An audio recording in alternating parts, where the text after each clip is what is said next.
አሁን ላይ ይሄ ቀለበት አንቺ ጋር አስፈላጊ ሆኖ ስላልታየኝ እኔም አሁን የራሴን ህይወት እየኖርኩኝ ስለሆነ ያደረኩልሽን ቀለበት እንድታወልቂ ብዬ ነው ዛሬ የጠራነሽ ማለት ነውና ሄርሚ ይሄ ቀን እንደምመጣው እኮ ሁሉም ነግሮሽ ነበር አልሰማም ብለሽ ነው እንጂ ይሄ ቀን እንደምመጣ ታውቂ ነበር አንቺም። አሰላሙ አለይኩም ወራህመቱላሂ ወበረካቱ። ውድና የተከበራችሁ የተወደዳችሁ ውድ ቤተሰቦቼ እንዴት ናችሁ? ደህና ናችሁ ወይ? እኔ ሰላም ነኝ አልሐምዱሊላህ። ደህና ናችሁ ወይ? ባላችሁበት ዓለም ዳርቻ ሰላማችሁ ይብዛ። ዛሬ የሚጋብዛችሁ የአብርሽና የሄርሜላ የሴታ ሴቱ የአቤላ ነው ስሙ። አቤላ ጀግና የወንድሙ ጀግና ሆነው ኤፍሬምን ነው የሚጋብዛችሁ ውዶቼ፣ ውድ ቤተሰቦቼ። እሱን እያያችሁ ፈታ ባሉ።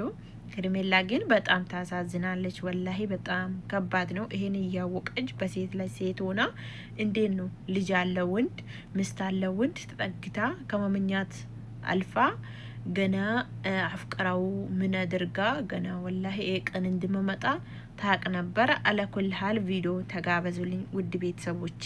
ይኸውልሽ መመለሱ አይቀርም። ከዛ ግን ወደ ራሱ ሲመለስ አንድ ነገር ፈዛል አብዳል አሟል አላመመማ ጤነኛ ነህ አይደል?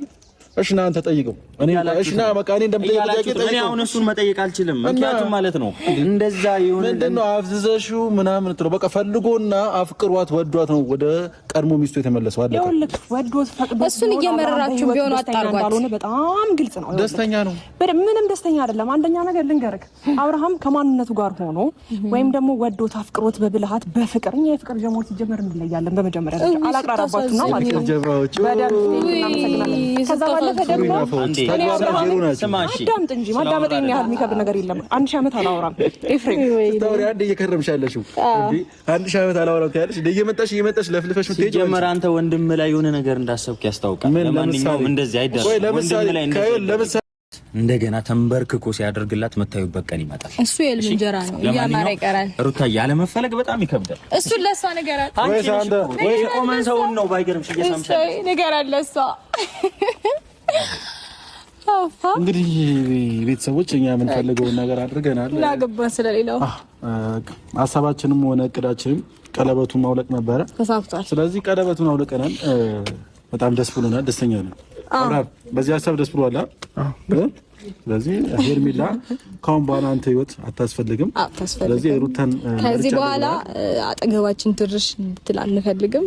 እንግዲህ ካሁን በኋላ ወደ ቤታችን የምትመጣ ከሆነ ወደ ሌላ ጉዳይ ውስጥ ነው የምንገባው ማለት ነው። በየትኛውም አጋጣሚ ግን ፍለጋ ከመጣሽ ደግሞ ኢትስ ኦኬ ውሳኔው ሁሉ ለአብርሃም ነው የምንለቅለት። ምክንያቱም እኛ ልንችላቸው አልቻልንም። ገብቶሻል? ምንድነው ማንችላቸው የተከራከርን ምናምን ነገር ብዙ ነገር ውስጥ እና አብርሃም ራሱ ኤፋዬ ይኸውልህ ነገሮችን ዝም ብለን እንለፍ ብለን ነው እንጂ ምንም የሚያቅተን ነገር የለም።